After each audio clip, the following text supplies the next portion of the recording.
Are you looking for different options to teach your child to read?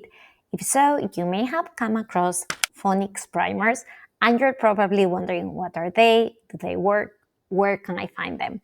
Well, you're in the right place because I'm going to answer all of those questions in today's video.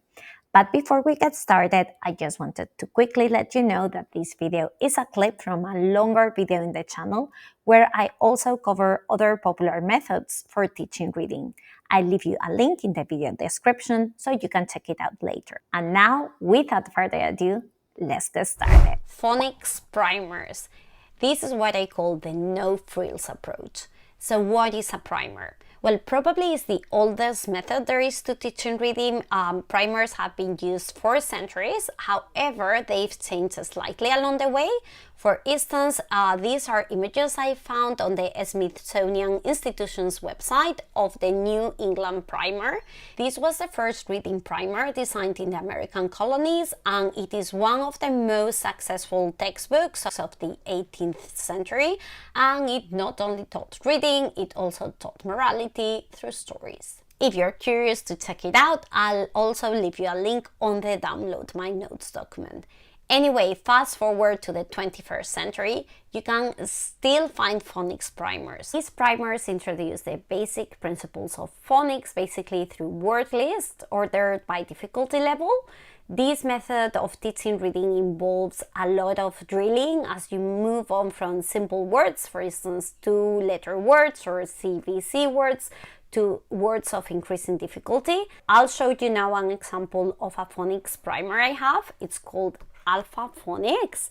It's quite popular as well, so again, if you've already started to research into literacy curriculums, it's quite likely that you've bumped into it. Okay, so as you can see,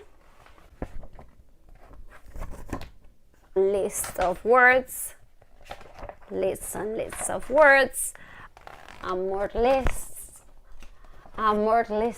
of words, black and white, drill, drill, drill, practice, practice, practice. I know it's not very sexy, very old school, but do not underestimate the power of this method. These lists have a lot of thought put into them, so if they have been crafted properly, they can be all you need. Besides, these primers, at least Alpha Phonics, will come with a little manual with instructions, suggestions, lesson plans, etc. But it's never going to get overcomplicated. The secret behind these primers is the drilling, the practice, and how these word lists have been crafted. This is probably the most basic approach to teaching reading that you can choose, but sometimes simple is good, right? Even though this is not the system that I've personally used with my daughters to teach them to read in English, I've used something pretty similar to these English phonics primers with my older daughter to teach her to read in Spanish. I use what is called a syllabario. I guess the translation would be syllabarium, and it's basically the same concept, but you teach at the syllable level. So for instance, M and A, ma, M and E, me, M and I, me, M and O, mo, M and U, mu. And then drill, drill, drill, practice, practice, practice with lots of words with ma, me, mi, mo, mu in them. But my point here was I've used something pretty similar for Spanish, and while it's boring, my daughter certainly didn't like it. It was very effective for us. Anyway, coming back to English phonics primers, you normally start to use them once your child knows the alphabet.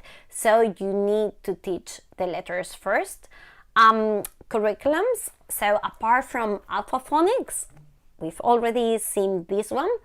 Another primer that I've heard good things of is called the Natural Phonics Primer, but I must admit I haven't seen it, I do not have it.